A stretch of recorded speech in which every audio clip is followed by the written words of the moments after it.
Thin in my chest that I can't hide.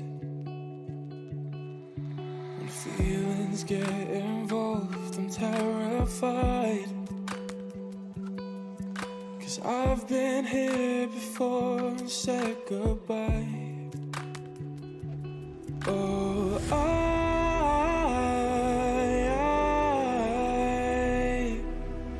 are you the one when I try to look, I wish I'd find? Oh,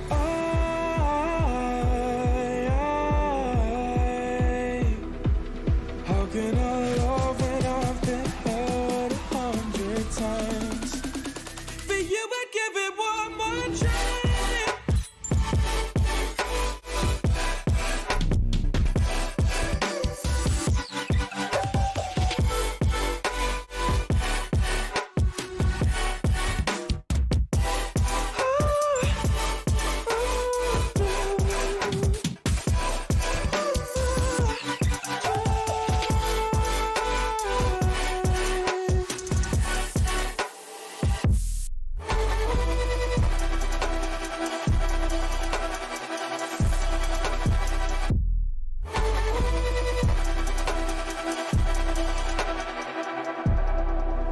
Turn away and wrestle with my doubts.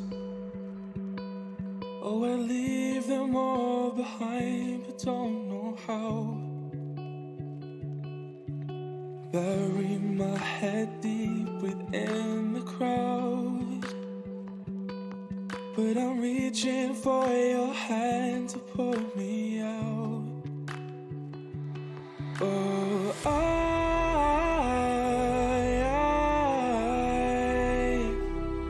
are you the one when I try to look, I wish I'd find? Oh,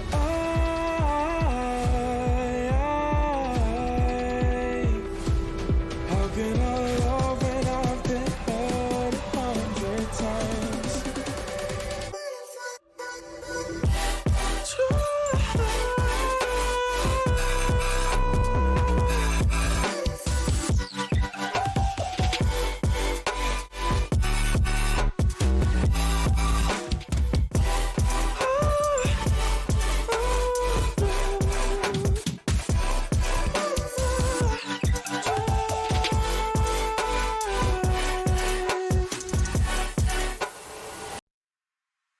Okay, good evening. How are we all? All right, I am not even going to mess around. I'm just going to jump straight on into this chapter.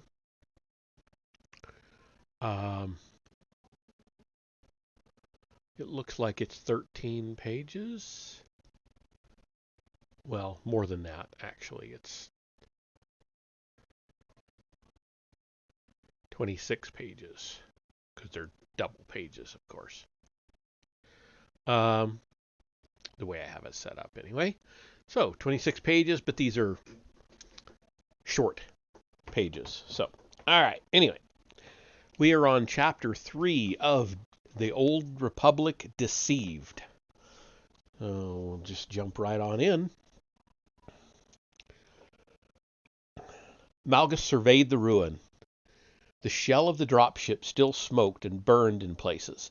Bits of blackened metal dotted the hall. Walls and columns had been reduced to piles of jagged rubble. Cracks veined the walls and ceiling. Light from the day's dying sun traced dust-filled lines from roof to floor. Bodies, many of them Sith, but more of them Jedi and Republic military, lay strewn about the floor amid the rubble. A few groans sounded here and there. The Mandalorian stood in the temple's shattered entrance. She held her helmet under her arm, and the sun glinted on her long hair. Her eyes moved across the destruction, the hard line of her mouth showing no emotion. She must have felt Malgus's eyes on her. She met his gaze and nodded. He returned the gesture, one warrior acknowledging another. She pulled her helmet back on, turned, ignited her jetpack, and lifted off into Coruscant's sky. The Empire would see to her payment. Of the 50 Sith warriors who had assaulted the temple, perhaps a score remained on their feet. Malgus was displeased, but not surprised to see Lord Adris among the living. They too shared a look across the ruin, but no mutual gesture acknowledged their kinship as warriors. Neither credited the other with anything. With the battle over, the remaining Sith warriors assembled near the dropship and raised their fists in a salute to Malgus, shouting a victory cry among their fallen foes. For a moment, Adris stood among them and did nothing, merely staring at Malgus. Then he, too, reluctantly joined the salute. Malgus let his tardiness pass, for now. Malgus acknowledged the salute with a nod. "You are servants of the Empire," he said, "and of the Force." They shouted once more in response. Malgus kicked the hilt of Zalo's weapon out of his way, deactivated his own lightsaber, stepped over Zalo's body, and strode among the rubble, among the fires, among the dead, until he reached Alina. He felt the eyes of his warriors on him, the eyes of Adris, felt the change in sentiment come over them. He did not care. Excuse me. He knelt and cradled Alina in his arms. She remained warm, breathing. The puckered blast wounds Zalo had given her looked like black mouths in the skin of her shoulder and chest. She appeared to have no broken bones. "Alina, open your eyes. Alina." Her eyes fluttered open. "Varadin," she whispered. Hearing her pronounce his name before other Sith surprised him, and his hand closed into a fist so tight it made his knuckles ache. She must never, never behave familiarly with him in front of the other Sith. She must have sensed his anger. Damn it.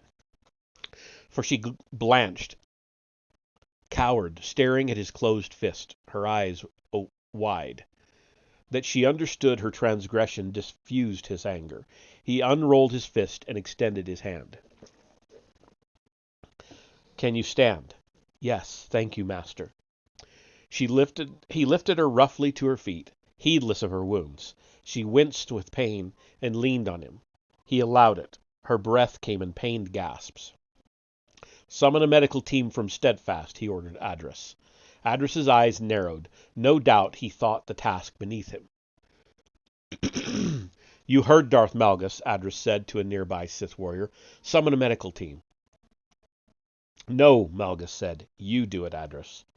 Adris stared at him for a moment, anger in his eyes, before he pulled a curtain over his irritation and turned his face expressionless. "As you wish, Darth Malgus." From outside, explosions like thunder sounded, the steady drumbeat of intense bombardment. Angral's fleet had begun its attack on Coruscant. "I signaled to Darth Angral that the temple was secure," Adris said, the faintest hint of defiance in his tone. "You seemed preoccupied with other things at the time." Adris's gaze fell on Alina, then returned to Malgus. Malgus glared at Adris, one fist clenched, and fought down the flash of anger. He would not allow Adris's borderline insubordination to diminish the rush he felt at his victory. "I will forgive you your arrogation of power this once, but do not overstep again," Malgus said. "Now remove yourself from my sight." Adris colored with rage, his mouth a thin line of anger, but he dared not say another word. He gave a half bow and stalked off. Malgus made his grip on Alina gentler as they turned to look outside. The ruined entrance of the temple, widened by the dropship crashing through it, opened into clear sky. Together, he and Alina watched Imperial bombers streak out of the orange and red clouds and light Coruscant aflame. "Go see it, Master," Alina whispered to him. "It is your victory. I'm fine. Go." She was not fine, and he knew it, but he also knew that he had to see. He left her and walked the hall until he reached the shattered entranceway. The statues of the Jedi that had lined the processional lay toppled, broken at his feet. He looked out on the culmination of his life. Imperial ships swarmed the air. Bombs fell like rain and exploded into showers of red and orange and black. Gouts of smoke poured into the sky.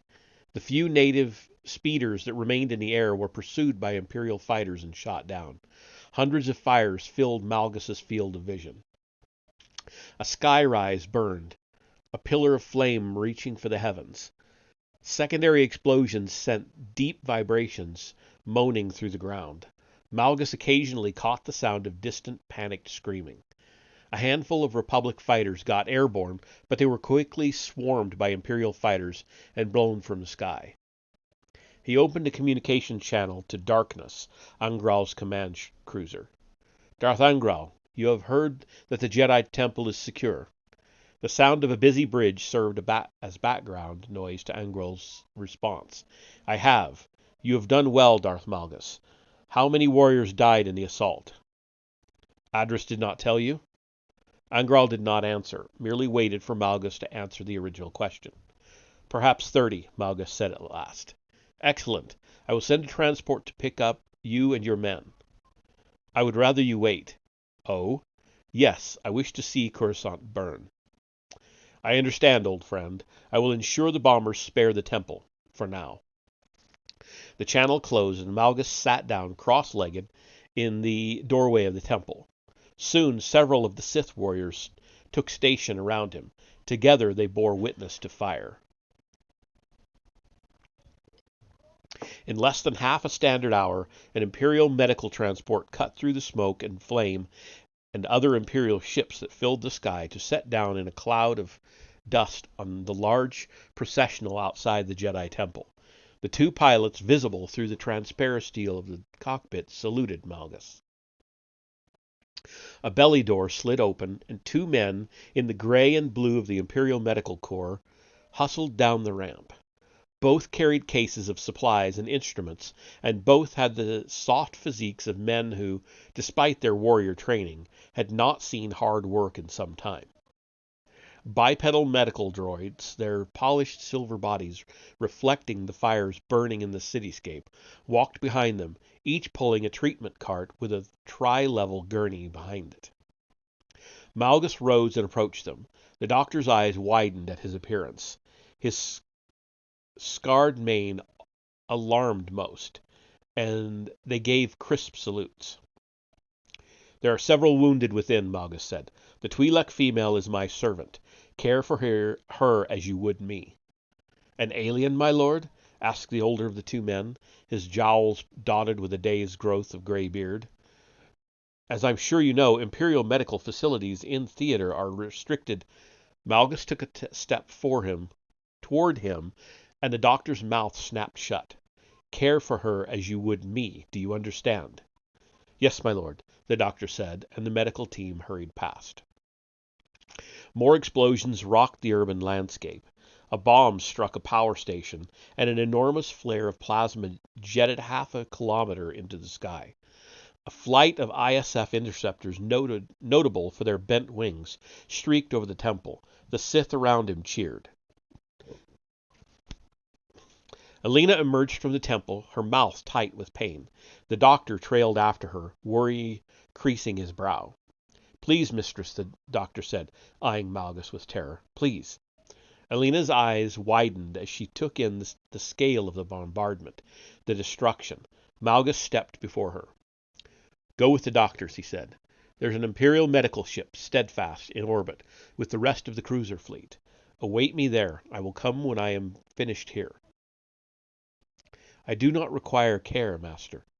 Do as I command, he said, though his voice was not harsh. She swallowed, smiled, and nodded. Thank you, my lord, the doctor said to Malgus. Come, mistress. He took Alina gently by the arm and escorted her aboard the transport while bombs fell and the Republic died. After the medical team had triaged and loaded the wounded, the Sith loaded their own dead aboard. The bodies would be taken to Dromund Kaas or Korriban for proper rites. Malgus wished Adris had been among them.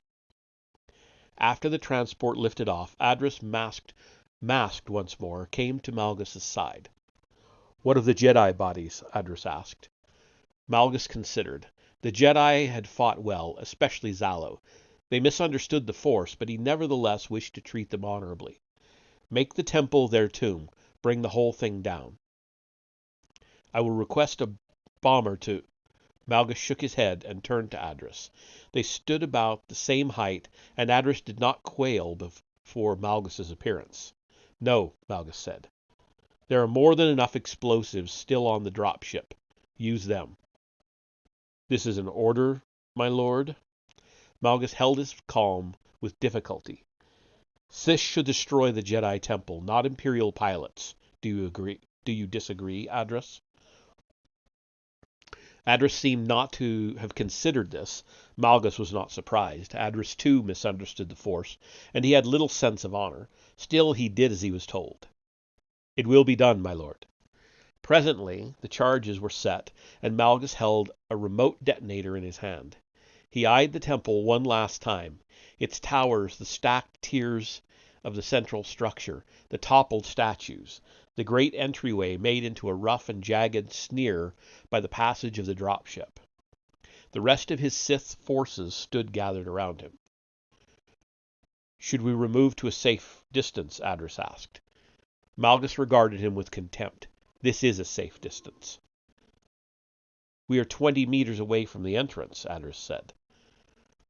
Staring into Adris's eyes, Malgus activated the detonator. A series of low booms sounded, starting deep within the temple and drawing closer as the charges exploded in sequence and undermined the temple's foundation. A strong gust of dust and loose debris blew out of the entrance. The explosions on the upper levels grew louder, fiercer. Stone cracked. Large chunks fell from the temple's facade and crashed to the ground. Flames were visible through the entrance. A whole series of explosions followed in rapid succession, the sound of the snapping spine of the Jedi Order. The huge edifice, a symbol of the Jedi for centuries, began to fall in on itself. The towers collapsed in its wake, the huge spires crumbling as if in slowed motion. A jet of fire and bits of rock moving faster than the speed of sound exploded out of the now collapsing entrance. Instead of taking cover, Malgus fell into the Force, raised both of his hands, palms outward, and formed a transparent wall of power before himself and his warriors.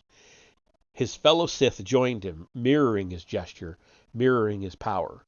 Rocks and debris pelted into the shared barrier, the speeding shrapnel of ruin. The jet of flame struck it and parted around it, water to a stone. The temple continued its slow demise, falling inward, shrinking into a shapeless mound of rubble and ruin, and then it was over. A thick cloud of dust hung like a funeral shroud over the mountain of shattered stone and steel that had been the Jedi Temple. There could have been Jedi survivors in the temple's lower levels. Malgus did not care. They were either crushed or trapped forever. And so falls the Republic, Malgus said. The Sith around him cheered.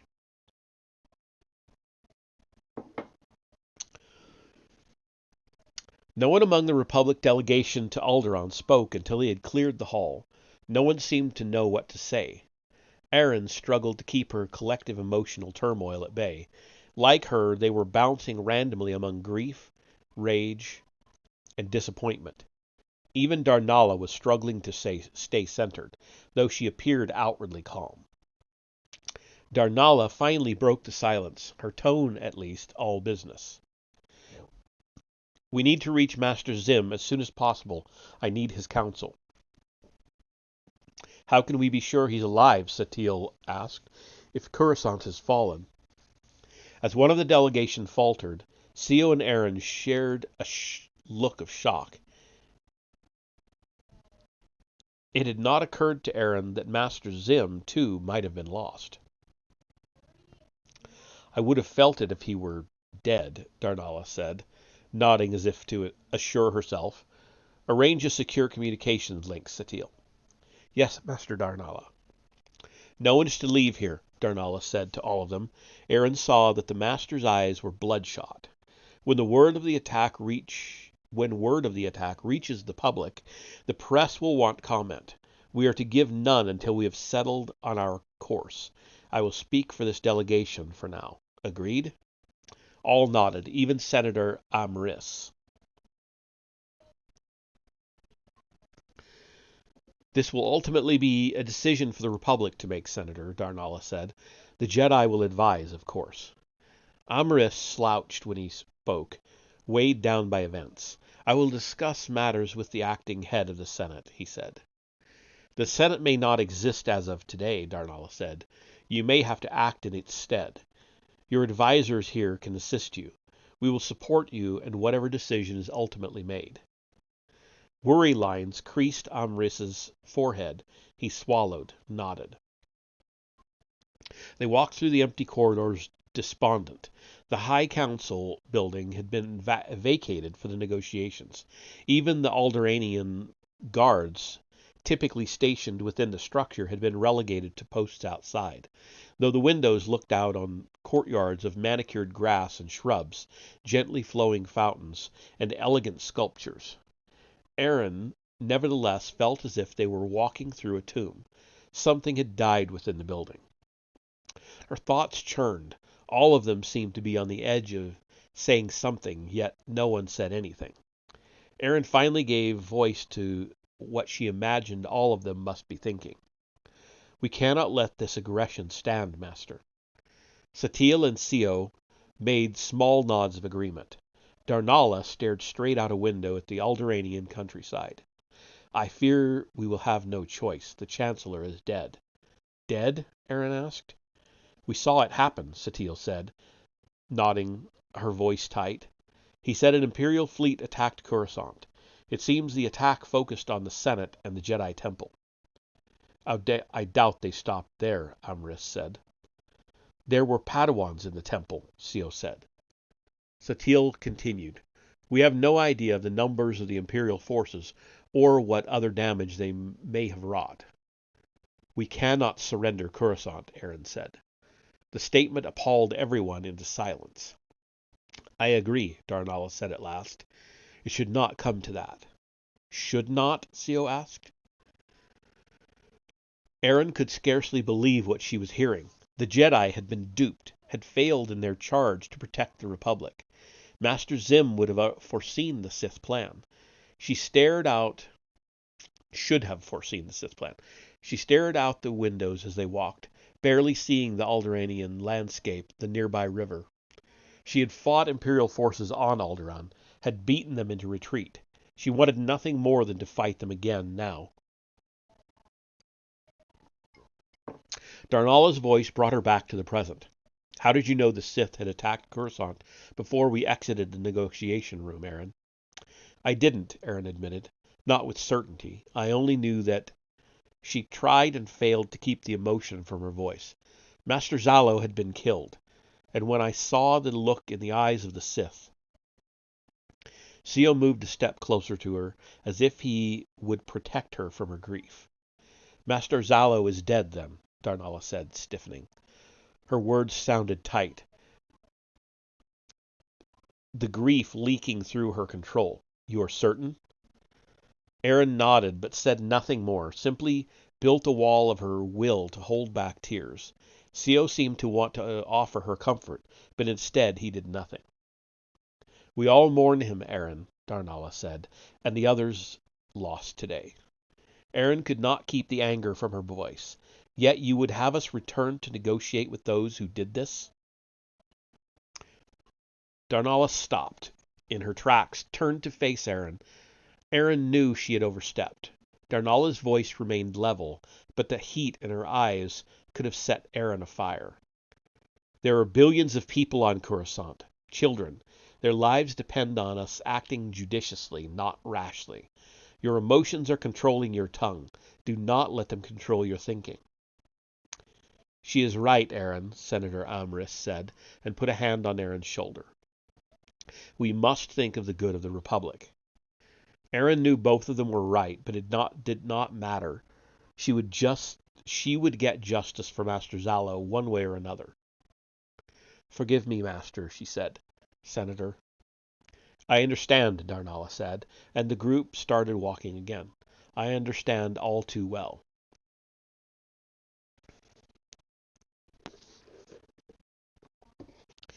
Zerid tried to and failed to sleep in his chair for a few hours, while Fat Man pelted through the blue tunnel of hyperspace.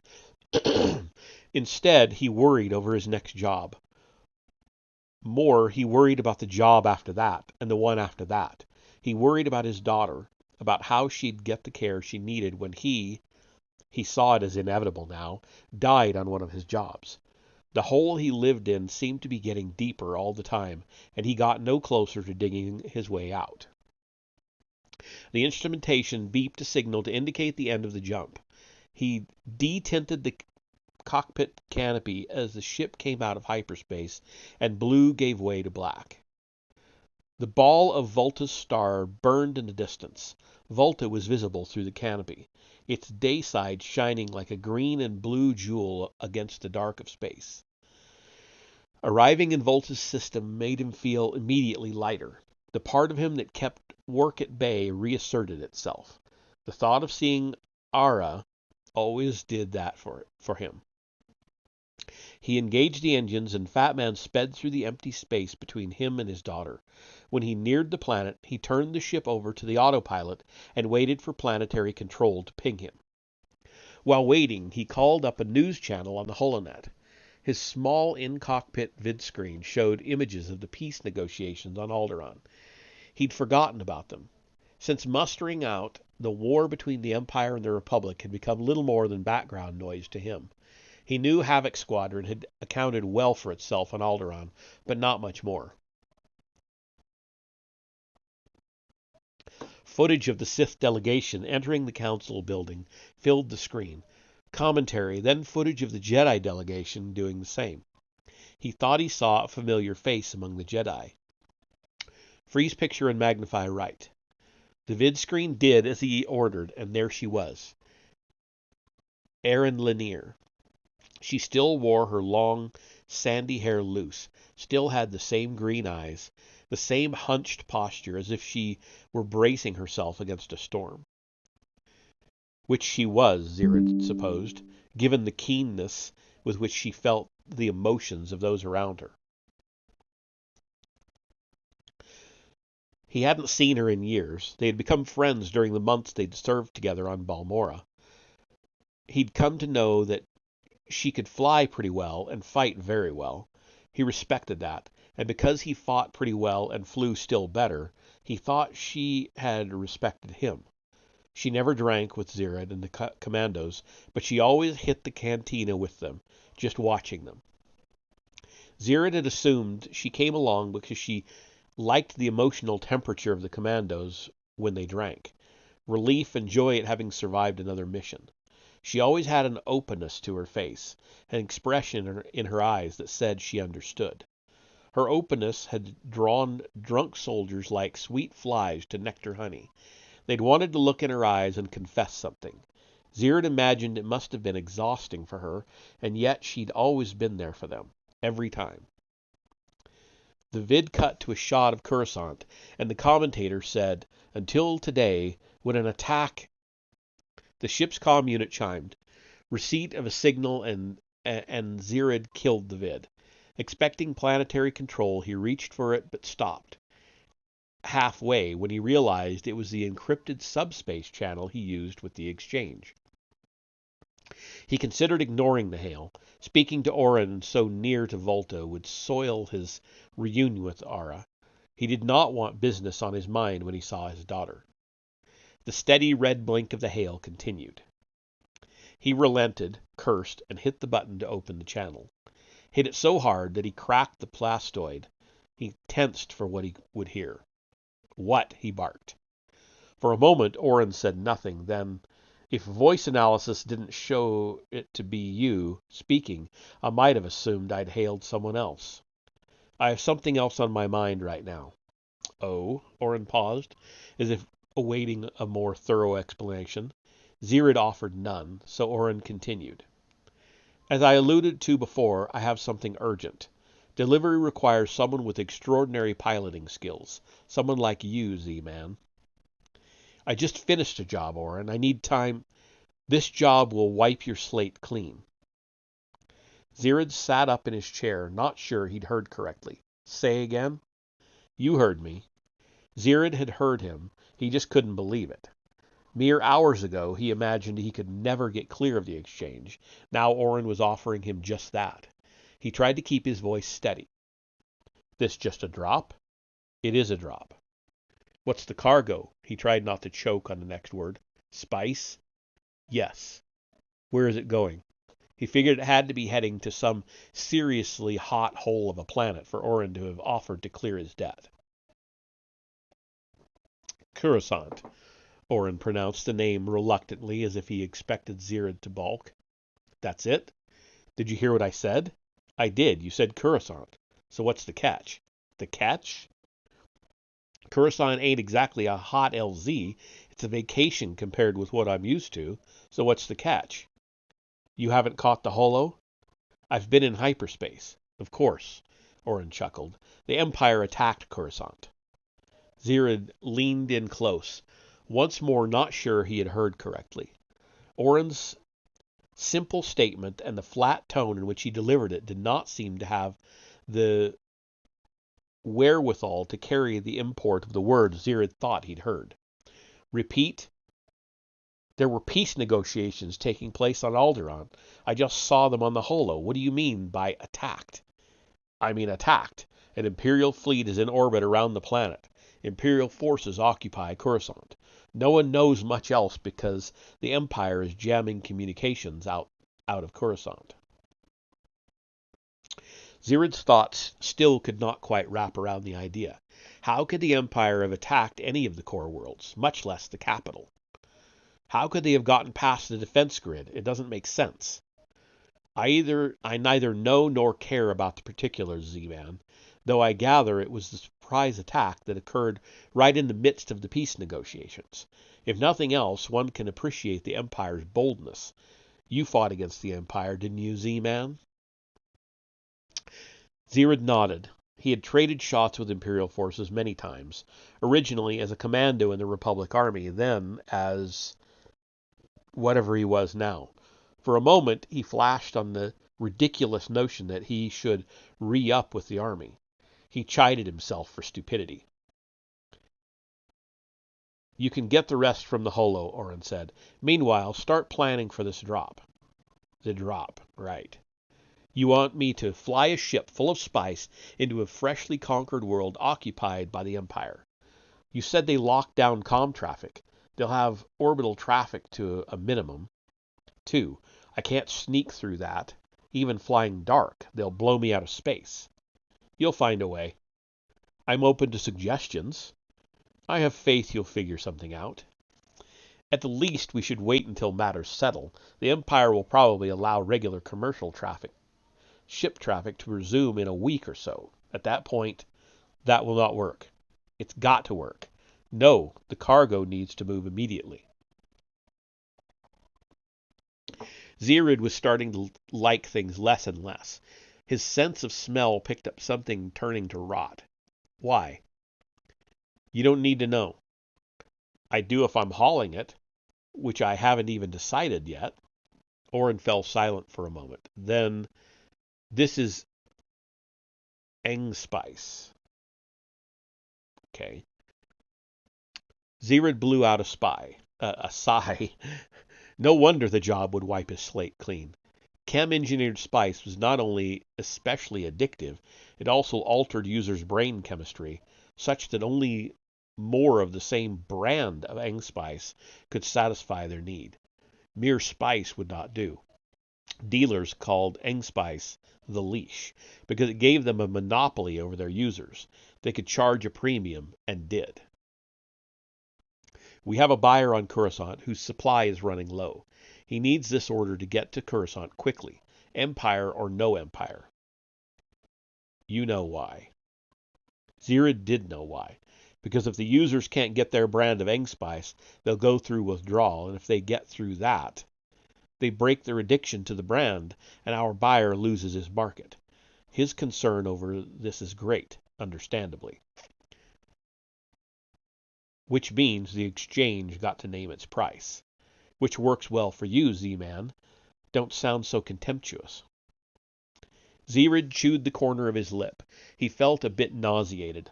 On the one hand, he could be free with just this run. On the other hand, he'd seen an Engspice den on Balmora once, while serving in the army. Not pretty. No, Zirad said. For strength, he stared through the cockpit canopy at Volta, where his daughter lived, and shook his head. I can't do it. Spice is bad enough. Engspice is too much. I'll earn my way out of this some other way. Oren's voice turned hard. No, you won't. You can die trying to make this drop, or you can die not making this drop. You understand my meaning? Zirad ground his teeth. Yes, I understand.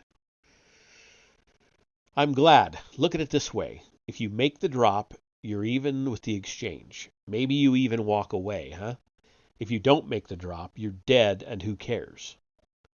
Oren chuckled at his own cleverness, and Zirad wished for nothing more than to choke the bastard. Then I need more, Zirad said. If he was going to get dirty, he wanted enough credits in hand to buy a shower for his conscience. Not just a clean slate. I want 200,000 credits on top of wiping out the debt, and I want 100 of it paid before I land on Volta, which means you've got a quarter of an hour. Z-Man, this is non-negotiable. You need some play money, huh? Something like that. Very well. Done. The first 100 will hit your account before you touch down. Zirad bit his lip in anger. He should have asked for more. When do I go? The cargo is en route to Volta now, and when I say it's time to go, you move your tail. Fine. Zirad drew a deep breath. You done talking, Oren? I'm done. Then I've got one more thing. What is it? The more I come to know you, the more I want to shoot you in the face. Just so you heard it from me at least once. 200,000 or no 200,000. This is why I like you, Z-Man, Oren said. Put your ship down as Red Dwarf and follow the docking instructions. I will contact you when the cargo is ready. You loading Fat Man, or am I flying something else? I don't know yet. Probably we'll load Fat Man in the usual way, a modified maintenance droid. You'll know when I know. If it ain't Fat Man, make criffing sure it's something else fast. I will be in touch. Fine, Zirad said, though it wasn't fine. He closed the channel, sat back in his chair, and stared out into space.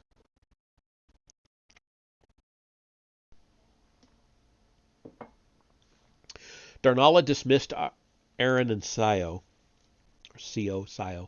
presumably so she, Satil, and the Senator Amris could take private counsel with Master Zim. With nothing to do and nothing more to say, Aaron returned to her chambers to what? She did not know what to do. She felt as if she should be doing something, but she had no idea what.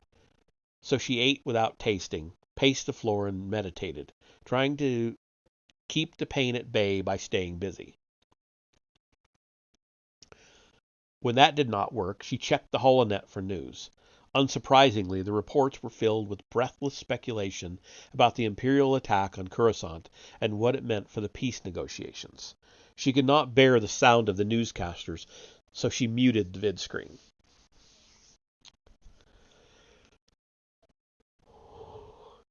There was no footage of Coruscant post-attack, so Aaron assumed the Empire must have jammed communications. Instead, the footage showed old images of the Republic's capital. Millions of speeders, swoops, and air cars moved in organized lines above the landscape of Duracrete and Transpera steel. Thousands of pedestrians strode the autowalks and plazas.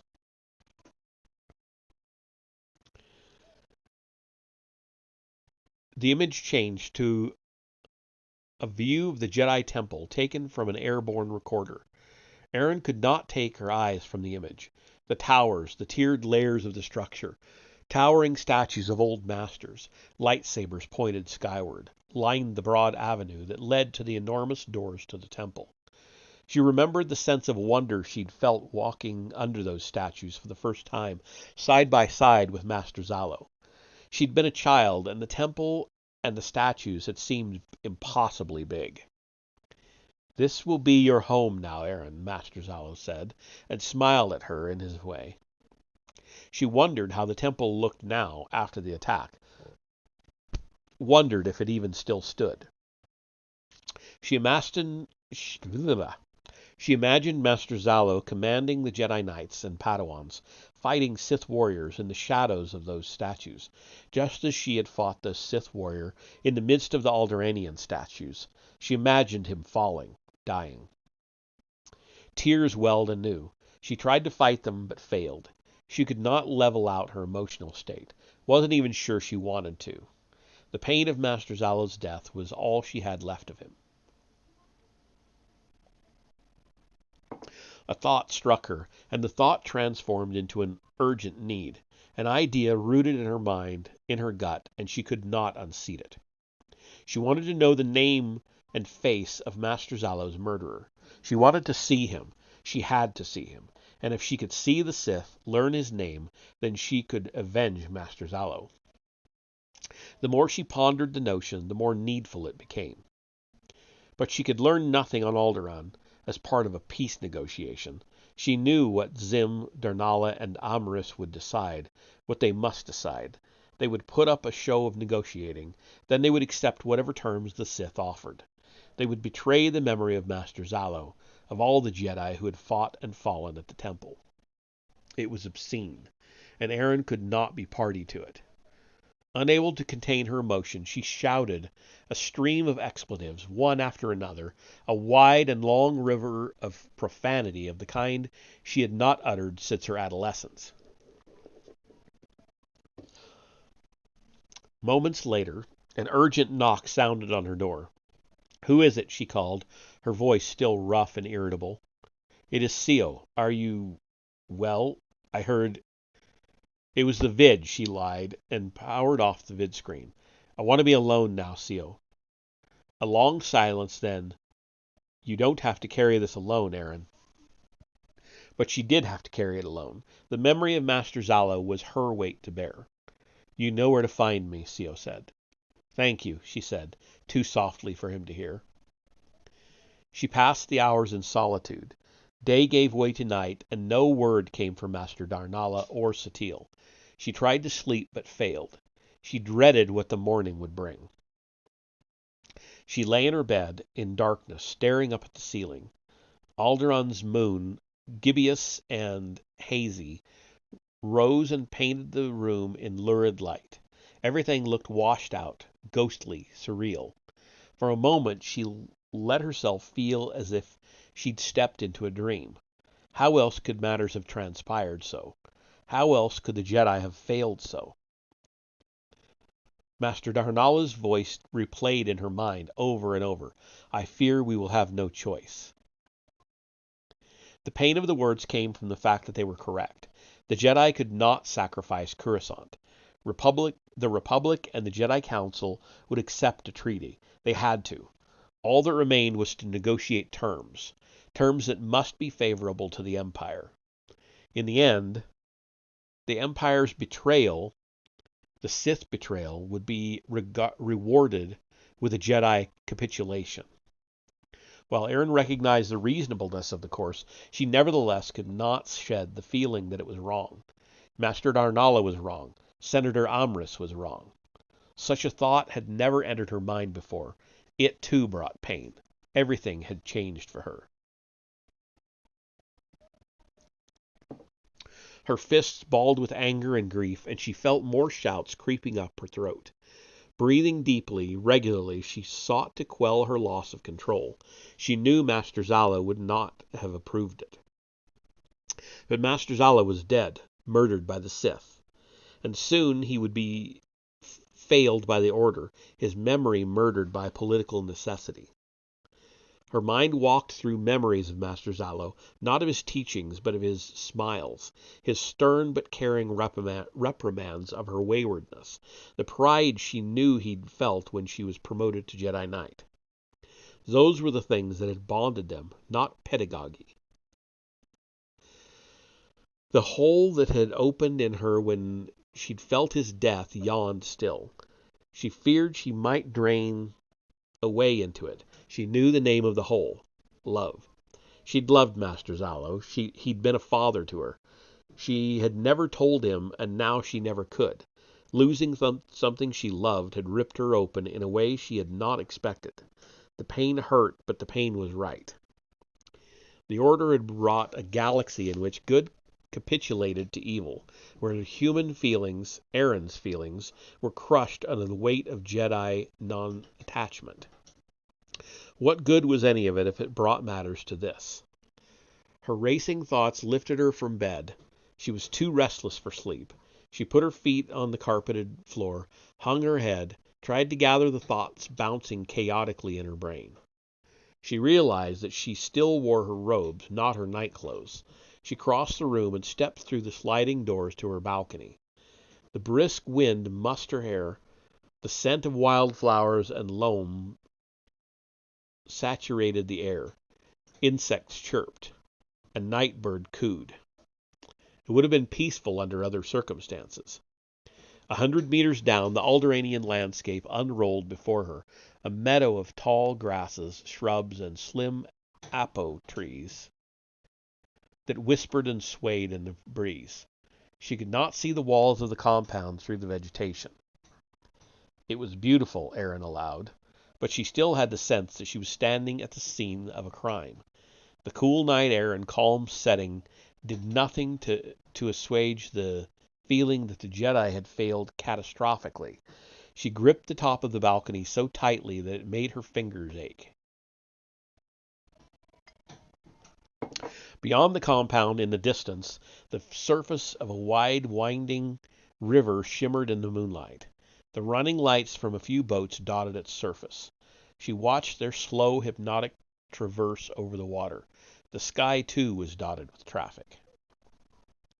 She found it infuriating that life went on as it had for everyone else, while for her everything had changed. She felt as if she had been hollowed out. Thinking of jumping, a voice said, a gentle smile in the tone. She started before placing the voice as Sio's. For a moment he had sounded exactly like Master Zalo. Sio stood on the balcony of his own chambers, 5 meters to her right. He had to have been there the whole time. Perhaps he could not sleep either. No, she said, just thinking. His usual calm expression was marred by a furrowed brow and worried eyes. About Master Zalo, he asked. Hearing someone else speak her master's name at that moment pierced her. Emotion welled in her, but put a fist in her throat. She nodded, unable to speak. I am sorry for you, Erin. Master Zalo will be missed. She found her voice. He was more to me than just a master. He nodded as if he understood, but she suspected he did not really. To speak of non-attachment, to understand it, that is one thing, but to practice it, he stared at her, that is another. Are you lecturing me, Sio? I am reminding you, Erin, all Jedi must sacrifice. Sometimes we sacrifice the emotional bonds that usually link people one to another. Sometimes we sacrifice more, as did Master Zalo. That is the nature of our service. Don't lose sight of it in your grief.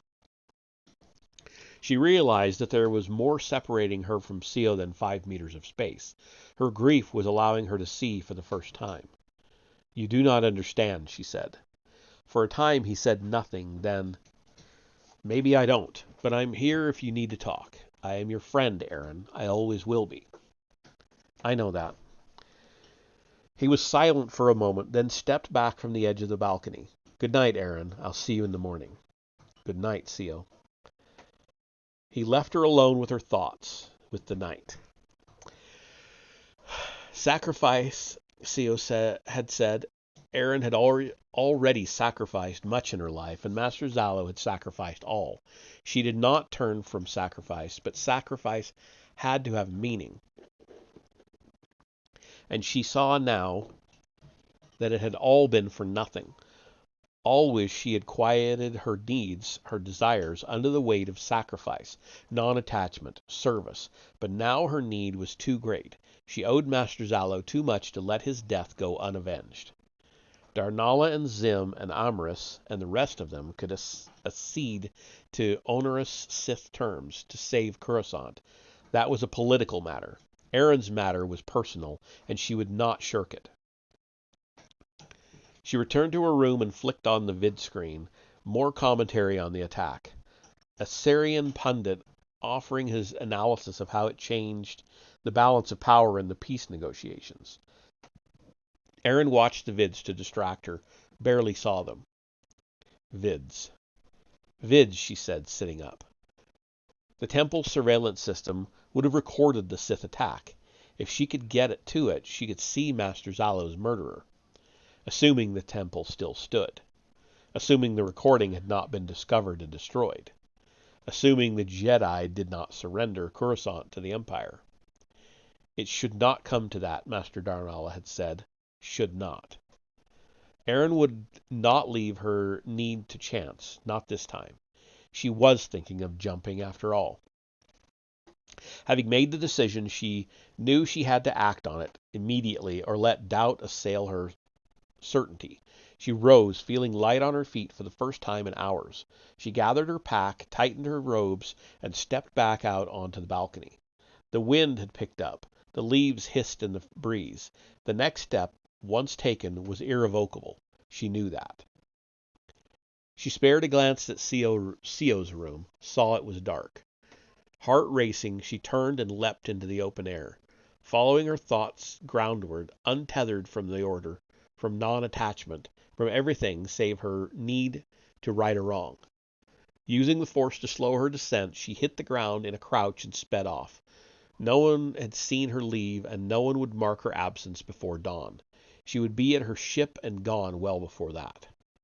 She'd need to figure a way to get to Coruscant, and she had an idea of who could help her. She wanted those surveillance vids, and then she wanted to find the Sith who'd murdered Master Zalo. The Order might be forced to betray what it stood for, but Erin would not betray the memory of her master. And that is the end of that chapter. So, that takes us to chapter 4 for next time. We're a quarter of the way through the book. 24.46%, it says. And we've got, it looks like a 24-page chapter coming up on the next one. So, I'm going to go on over and, well, no, I'm going to play tonight. I'm going to play the next little bit of Far Cry 6. So I'm going to end this session, take a quick break, and then I will be back for that. See you then.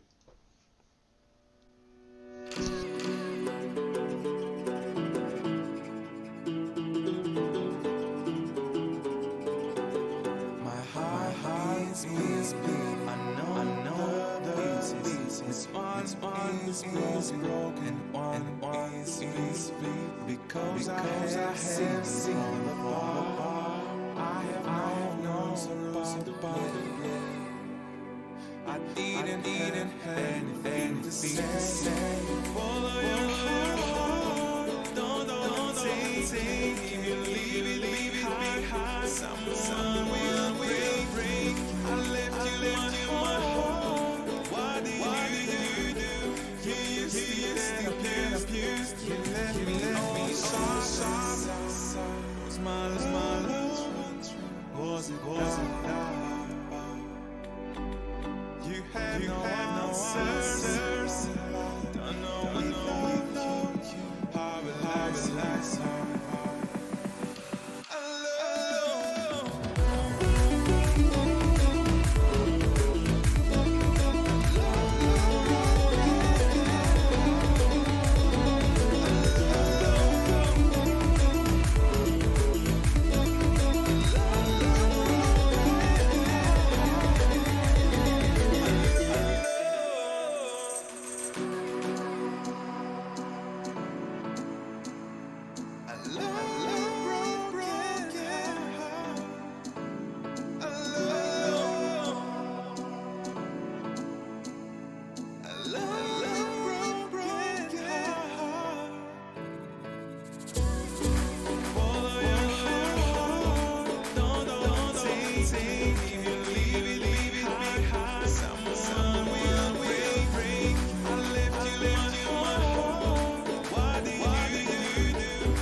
have no answers.